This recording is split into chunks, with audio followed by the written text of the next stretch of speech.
News First, Newsline with Faraz Shaukatali. And a very good morning to you. This is Newsline and a bountiful week ahead to you all. This is Newsline, live as always from the Newsfirst studios in Dorset Street in Colombo. And this morning, our guest will explain or try to explain the budget and what it really means from a people's perspective. None other than, better than, Mr. Rusiripala Faraz, former senior banker and former trade unionist and currently a big-time activist, all in the pursuit of good governance. Very good morning to you, Mr. Rusiripala. Good morning, Faraz. Now, Mr. Rusiripala, I'm ever so glad you came here because I can't make almost head or tail because it just seems bland. I'm wondering if you can explain what kind of a budget this has been. What are we, from a people's perspective, has it helped the people with more money? What is it? Yes, Faraz. You know, we are used to in this country to look at a budget as something that gives us, big relief or something temporarily even. Yeah. Some salary revision, some kind of relief, or tax relief or something. Yeah. But essentially, what a budget means is not that, no. We have to understand this in that perspective. Yeah. A budget is essentially a forward-looking thing. Yeah. It has to look forward. Yeah. What happens in our budget is the finance minister comes and gives a harangue of what the previous people did. And the previous people come to parliament and say, no, we did better.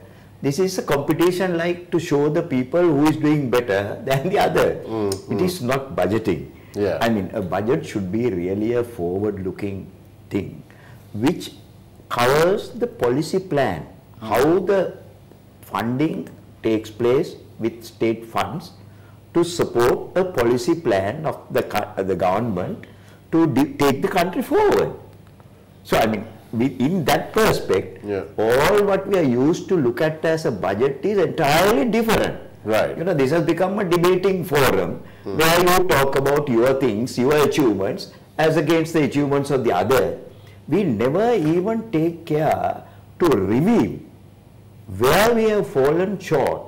Even during the passage of time, yeah, even in our own proposals, even in our own budgeting, yeah, we may have missed certain things, yes, that we will have to subject them to a good review to direct it in the proper direction. This is not happening. So therefore, I'm bewildered to say, how these people are used to look at a budget. Now, a budget, if you look at this government's budget, yeah, every time a budget was presented, and before we forget, this is going to be the last budget for us of this government. Indeed. Ranil Wickremesinghe government's last budget. So, people were living in hope all this time, and he has made us to live in hope again for another 1 year, and I think this is the last. Now, I just want to remind our viewers that on Newsline and on Newsline Prime in the evenings, we encourage you to send us your questions by SMS 0772 300 305, coming up on your screen right now. So 0772 300 305. Kindly just SMSs, please, no WhatsApp or calls. Thank you. Now, Mr. Rusiripala, are we quite agreed that this country is facing a dearth, it's missing dollars? Our exchange rate has gone sky high. And the usual way you bring dollars is by exports and, of course, the foreign remittances. But the President has made it quite clear that socially, the sending of our female migrant workers is not really a good idea. He'd rather see talented, trained professionals going out, not the domestic workers. But they amount for about the second largest or the largest foreign exchange remittance to this country. So in this budget, what is it that exports, what is it that encourages exports? What is it that encourages FDI? everyone seems to have forgotten about this FDI, foreign direct investment. We have a BOI, then we have some blessed thing which is called Agency for Development, and this is just carrying on for the last 4 years. What's happening? Yeah, Faraz, this is a very essential area that you focused on. Now, foreign exchange, maintaining of foreign reserves in the country is one of the most important things for the economy of the country and for the continuation of our affairs. Now you can see the whole country is in a very big problem, is facing a very big issue due to the rupee exchange differences. You know, the highly increasing dollar value in terms of rupees is a very serious thing that affects every sector of the society, every sector. Indeed. Now this is directly related to the foreign exchange reserves of the country. What happened in this country? I'm sorry to remind this over and over again when you and I sit in this forum. We keep on touching this bond issue. But I'm reluctantly compelled to revive again to refer to this bond scheme.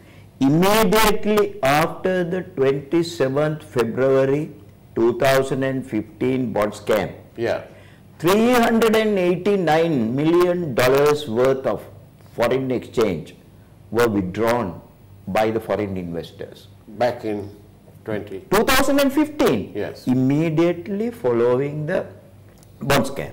Right. Now this was the start of the debacle.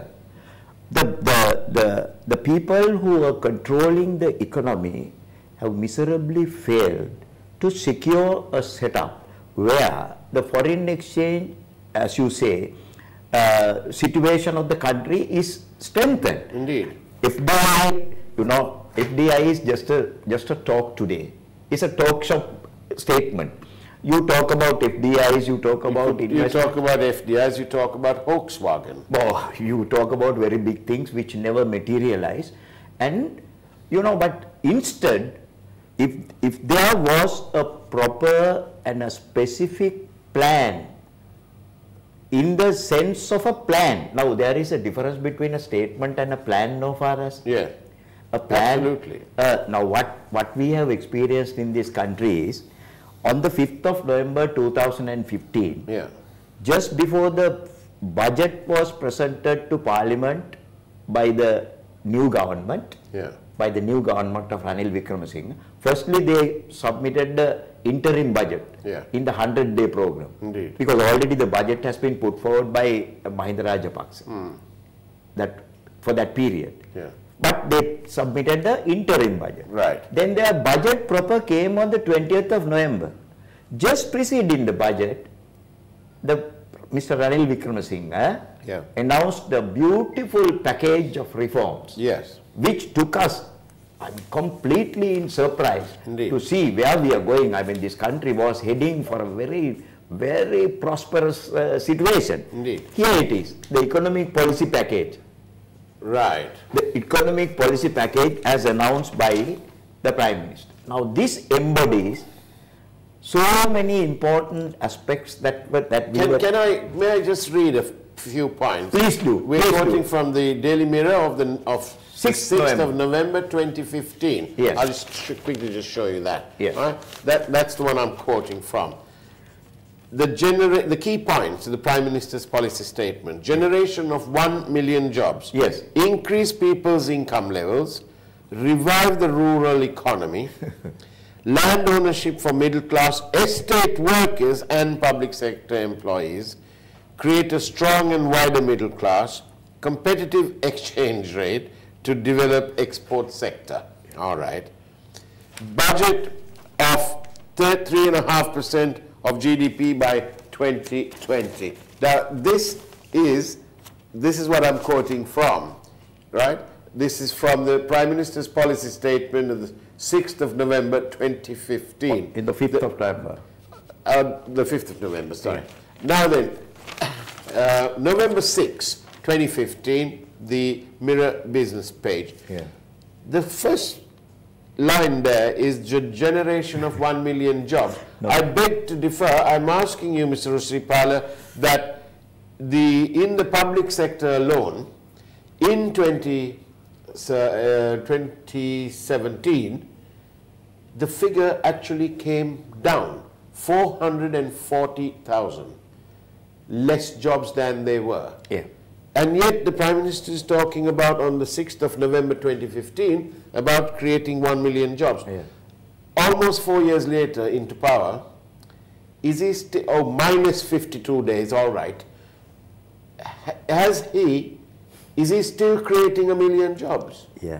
Is he still, what is he doing? You don't need These are all broken promises, Mr. Rusiripala. You don't need any further explanation about the debacle that he has led this country into. Yes. This very statement is sufficient for us to assess, make an assessment of what he was projecting and where he was going.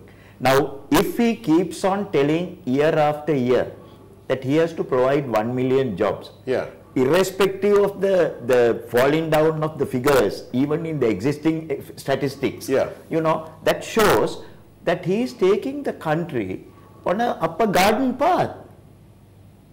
He's leading us up the garden No, path. this one, if I am to list it for us, yeah, this is a wish list.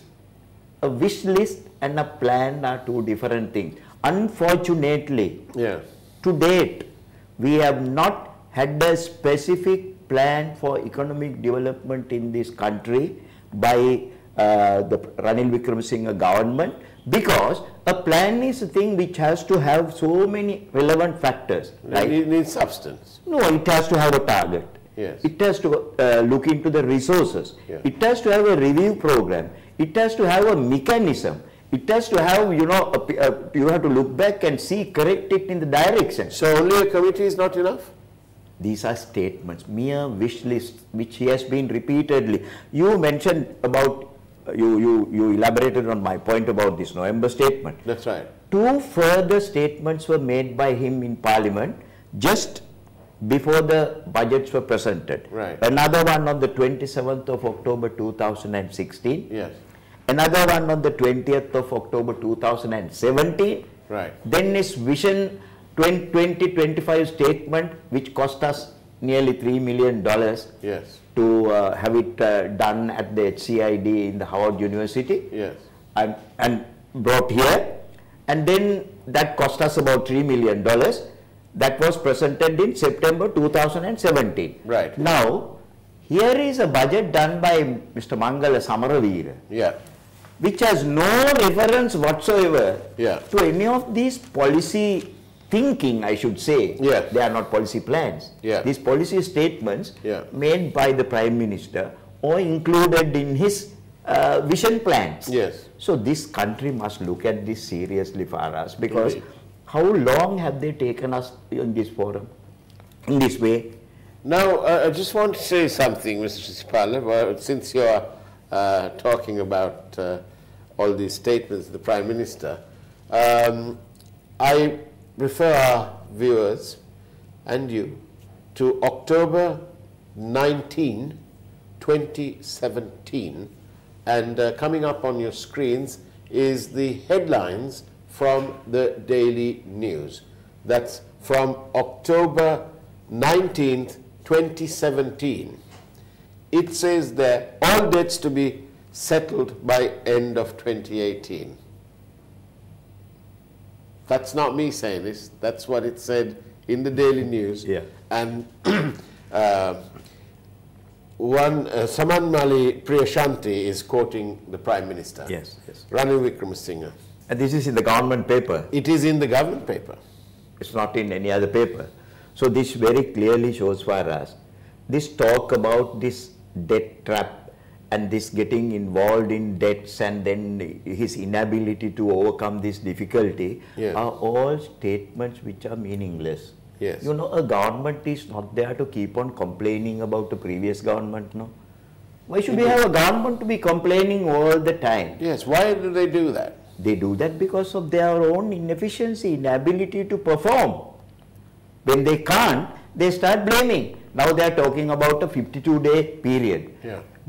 As for me, this 52-day period, you know, only about 10 days of governance there.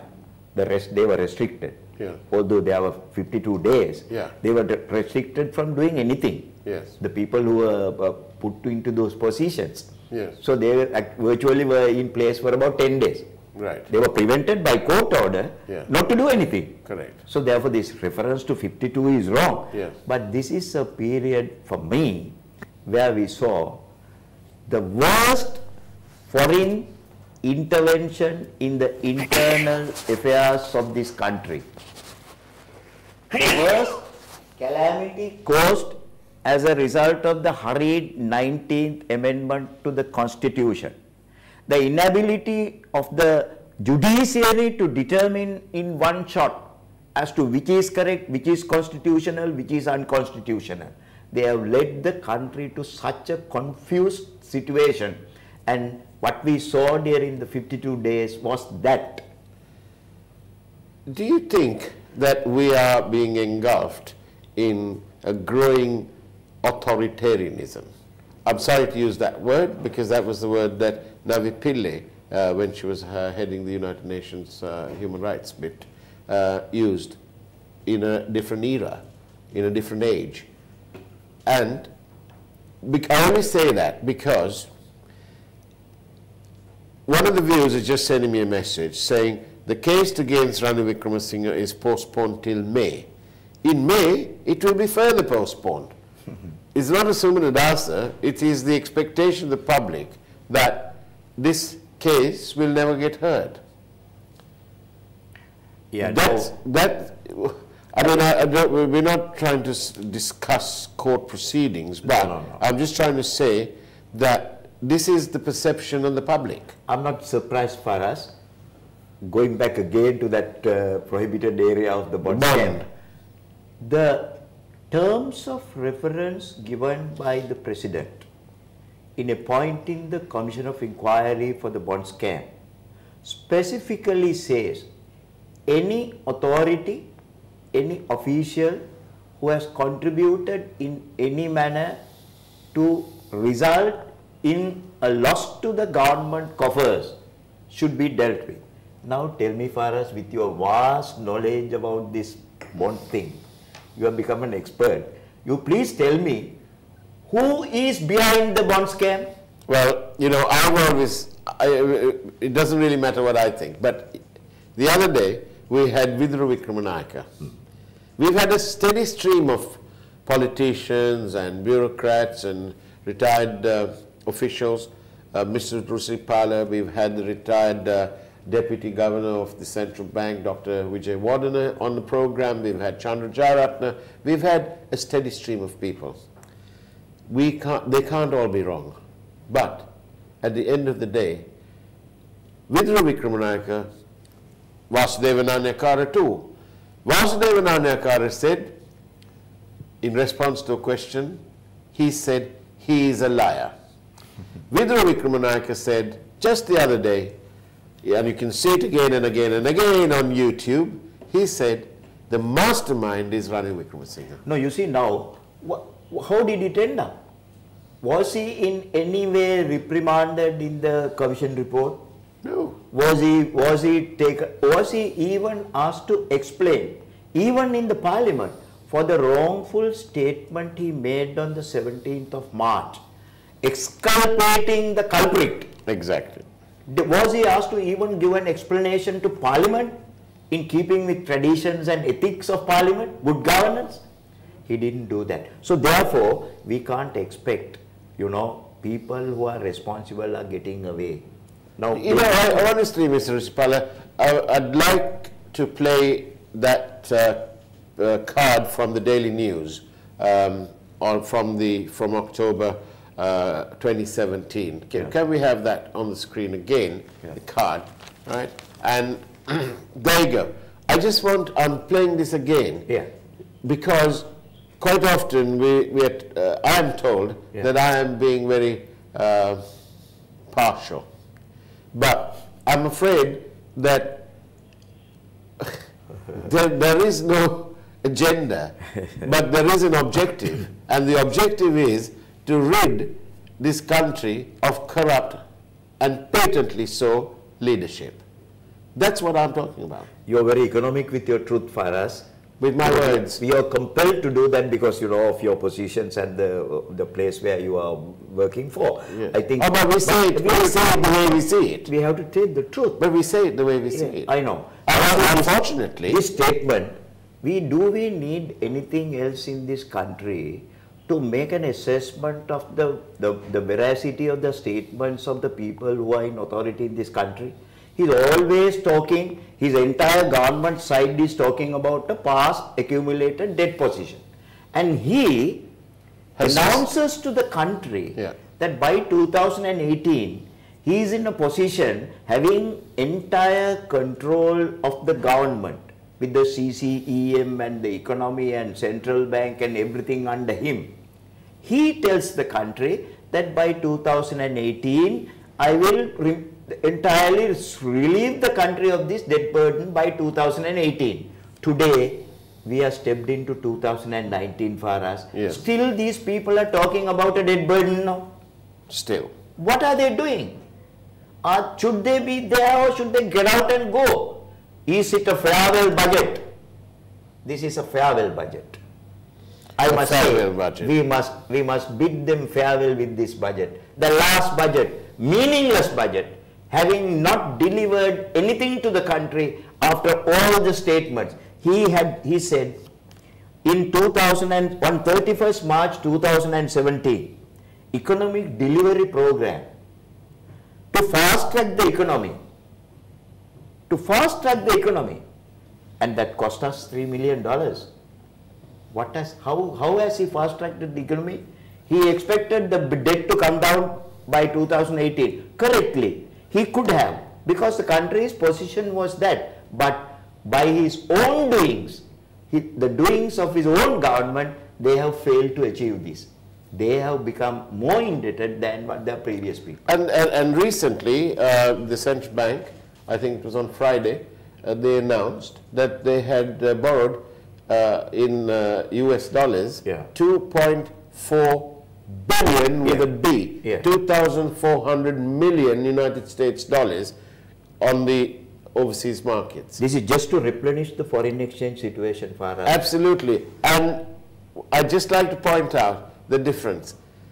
The government of Sri Lanka did those bonds, the US dollars 2,400 million or 2.4 billion, at rates between 6.9 and 7.9%. Yes. I'd just like to say, in most of these other countries, Thailand is 2.5, 2.7, and so on. And in Botswana, it's the highest. It's 5.3. 5.3 in Botswana. Okay? But the guys in Botswana are doing something right, because there, the per capita income there is around $7,000. Faraz, let me intervene here. This is a clear, clean indicator of where the economy of this country is heading. When we have to pay, somebody could have made any money out of this? No, when we have to pay this high rate of interest, there are many reasons behind this. One is, you know, even this rating, even this interest rate should not have been possible if not for the IMF in their last survey, the staff assessment program which was concluded 1 month ago. If they didn't give a positive answer to our pending last tranche to be released, we wouldn't have been able to raise this 2.4 billion even at this rate. Even at this rate. Mr. Rusiripala, if I put it to you that the reason Sri Lanka is getting these high rates or having to pay these high rates is because the financial community have gotten used to the government of Sri Lanka giving away high rates, because the trend was set in February 2015 when the going rate was approximately 9.8%. They issued those bonds, 2015, Mahendran and so on, at 12.505. So the internet, they set the high trend, Yeah. the high rates. No, one significant contributory factor to this high interest rate is the credibility factor. Right. You know, the international community, which one will come and invest in a country when they don't have the confidence of the management in the management of the economy? This is one very significant fact. There is another factor, of course.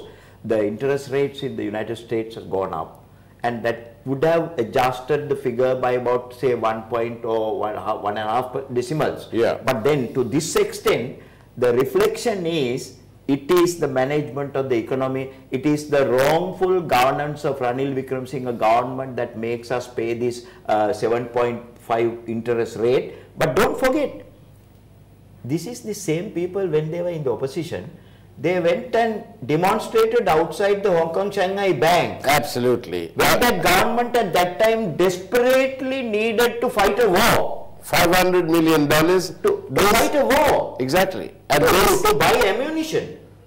Otherwise, you would have been in peril today. And the statements of the UNP said then, led obviously by Mr. Wickremesinghe, When we come back to power, we will not pay. That's right. Now, what have they done today, Mr. Rusiripala? Now let the country realize what sort of leaders they are. This is where they are leading us to. And Mr. Rusiripala, when was this? Today is the day of the newspapers, all ones, I think, right? March 18th, 2017. Yes. The corruption list. Yes. There's from 1 to 34. Yes.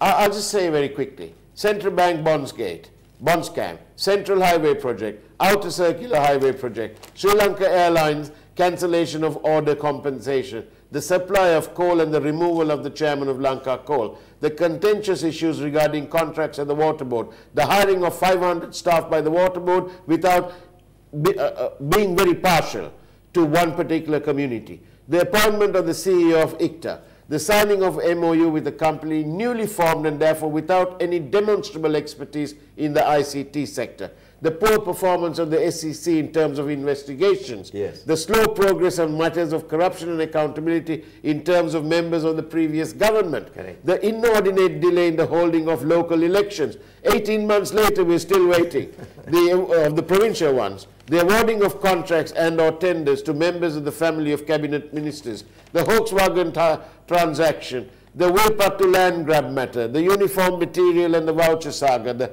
award of the Hambantota port, the Saitem GMO matter, procurement of emergency power, the careless hybrid power saga, the duty-free permits, the hiring of vehicles for parliamentarians, the extra payment of 100,000 per month for MPs, and the blessed list goes on and on and on. And you have to add to that, the LNG issue now. Now, exactly. So many things to add on to this. This list is getting longer and longer. Longer they stay in power, I am sure, Faraz, you will have to edit another page of this paper with revisions and amendments. This is an endless list of corruption, adding to the saga of this country, the poor economic development that we are experiencing. Despite the fact that Mr. Ranil Wickremesinghe has been guided secretly by foreign powers to take policy decisions not in keeping with the needs of the people of this country, but in keeping with their aspirations. I am telling you, he is having 2 officers in the temple trees today running, funded by foreign organizations. What do you mean by funded? Funding means those are NGO like... yes, so they are paying them. They are virtual think tanks. Those think tanks are not for the thinking on your behalf and my behalf, common man. They are thinking on their behalf, and they are doing their work, and they are right now they are housed there with all this backing. This is what the country is experiencing today. So why talk about a budget, talking about that rupee, this rupee? We are in a mad situation, madhouse. So what do we do, the people? Very quickly, what do the people do? Farewell budget. Treat it as a farewell budget and do the needful. Right. That's what we want.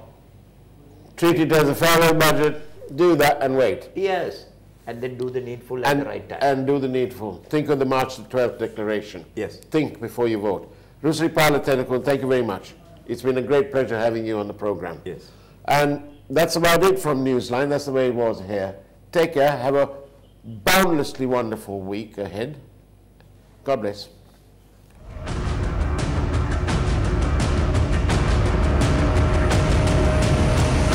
News First, Newsline with Faraz Shaukat Ali.